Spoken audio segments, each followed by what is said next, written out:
All right, welcome everybody to another OkieTradez Study Session. Well, today actually was a pretty good day to start the week. First thing I want to look at is AGBA, and as you can see, we had a day 3 surge. Now, a rule of mine is I don't buy breakouts over red days if it's the first breakout. Obviously, this is the first breakout on the daily chart, and it's over a red day. So my rule kept me from buying first high of day versus low of day or last best dip setup. But it is a low float. So one thing I realized is if it does prove me wrong and holds up over the breakout, then I can buy a wedge if it wants to set up. And as you can see, it went from 160 to 260 on the day and closed. But let's take a look at that. Like it's actually up to 290 in after hours, and I want to zoom in on the chart, but like as I try to zoom in, it actually broke the chart. I've never seen this on stocks to trade where I can't, when we get in close here, you can't even see the top of the chart. Like that's crazy because it's never done anything like that. I mean, I guess it kind of has, but you see, you can still see the chart over here. But now when we zoom in on the actual breakout, you cannot see the top of this chart, which is pretty crazy. So, anyways, day 3 surge. This is the if this was a green candle, I would have went all in basically on this one. I mean, because what we have the high volume holding up near the highs, perfect day 2 at closed. It went up to day 1's highs, didn't break it, but closed close enough to it. And then today, beautiful gap up, and obviously, it gapped up just underneath the breakout, which is ideal. So let's look at the intraday here. So I marked out the multi-day breakout level right there horizontally. But as you can see, if we just zoom out, like made a huge run, right? Um, kind of hindsight, but let's look into like exactly what was the idea here. And we see that the stock gaps up, right? And it pushes through the breakout level, but tops out, pulls hard, but notice it holds and curls. And then at the open, we see a move right up to that breakout level, stuffs, pulls hard, but instantly reclaims and curls at VWAP, pushes through, and this would be the first high of day entry, risking either low of day or last best dip. But my rule is I can't trade that. So the first thing I did was I took this little wedge here, and as you can see, it's nice because it's over the breakout, and also we also have a nice little volume wash with it too, volume wedge, right?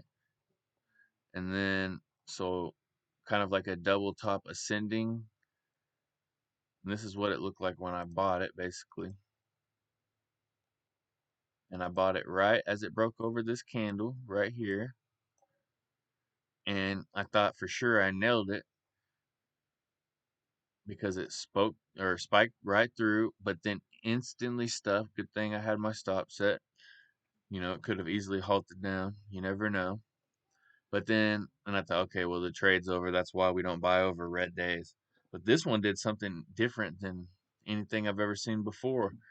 Not only did it work on the first high of day, but it faked out the wedge and did an instant, what I like to call fake out breakdown. So the shorts got short as they saw it fake out this wedge, come back in and go down. They probably got short right here. Then they got insta faked out on the breakdown, on the fake breakdown, and instantly squeezes them out. So that should have told you that this thing has a personality that what it likes to do is trap both ways. But what is it doing overall? It's going upwards. So we need to, one, either align ourselves within the trap or we need to wait for something much longer and clearer of a setup. Because again, look, it trapped here over this stop, right? So if I'm buying right here, I'm risking right here. And where I'm cutting, the short got short probably, and then insta recovered. Back in the day, I would hop in right here at this spot, you know, or like maybe right here even. Um, but again, we'll just erase all that, make it clean. Notice that it stopped me out, but it holds this one, this previous wider stop. So the idea is if you take a wedge, you need to at least take the next previous risk level, because that's what it's telling you. It's not respecting the super tight risk, it's respecting the wider risk. And if you've learned from Nate from Underground, he trades ABCDs that way. So if he was buying it right here, risking, if he was buying it right here, yeah, he wouldn't be risking right here like I would. He'd be risking right here always. I mean, he takes so much size, it makes sense, you know. If you were taking 100,000 shares, you wouldn't want to really necessarily have such tight risk. It would kind of scare you to death. So I get why they would do that. But a lot of times that real tight risk works. So I like to take the tight risk, and then if I lose on it, well, then I'll give a stop one more shot and let it tell me, because I'll give it one more shot if it did like a fake out breakdown instant reclaim. I'm like, okay, I just need to reevaluate and listen to what it's trying to tell me. It's telling me to have a little bit wider of a risk. So as it holds, right? It's holding the breakout level. I saw this, right? And this is clean, super clean, right? But what did the stock tell us? It fake out on the first short, tight risk, right? You cannot risk right here. This is a good entry. Yes, you take this entry right here, but you can't risk here because it told you just can't. You have to risk right here. And look, it fakes out right here, but holds that wider risk. That's something that Bryce also, I believe, trades, is these wider risks. Okay, so it does the fake out breakdown again. But then notice what we have. So let's imagine you didn't even trade that, right? But we've got this, right? And this time, if you bought it right here, you know, you can't risk here again. You have to risk here, okay? But then you get this other nice entry, and it actually coincides with the volume perk with the spike, right? So you can draw here,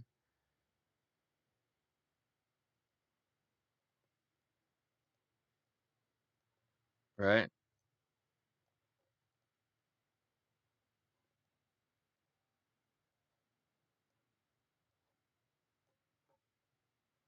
And that's perfect. So in this case, when you do buy over here, this spot, again, we're not risking right here.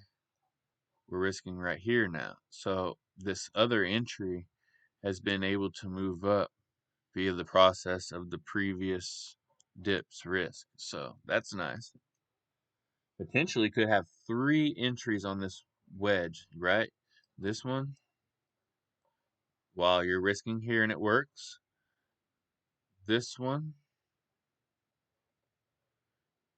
and you're buying, so you've bought this one right here, and you're risking down here. Then you buy again right here, risking right here. Then you buy again here, but now you can move both of these stops up to right here. And then what happens? You get a big spike and then another spike. I would probably sell some for sure right here. And then we know that since it's a multi-day breakout, probably a good idea. And again, where's our stop? Where is it? It's right here. It pools, but it does not even come close to our stop. I mean, it comes close, but not too close, right? And then what happens? We get another setup.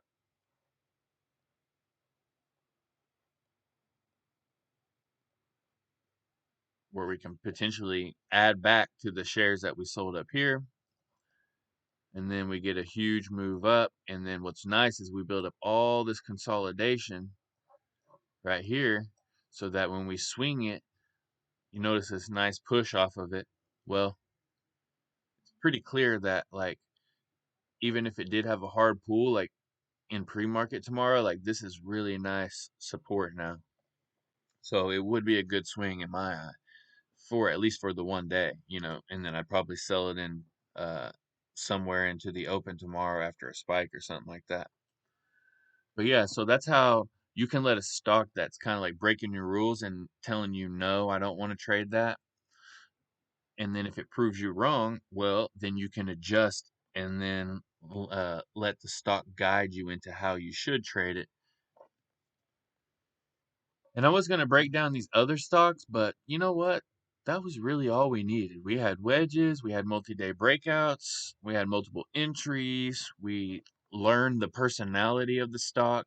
We understood why this is a swing now, because look how it closed at its high with all this beautiful consolidation, up very nicely from your entries.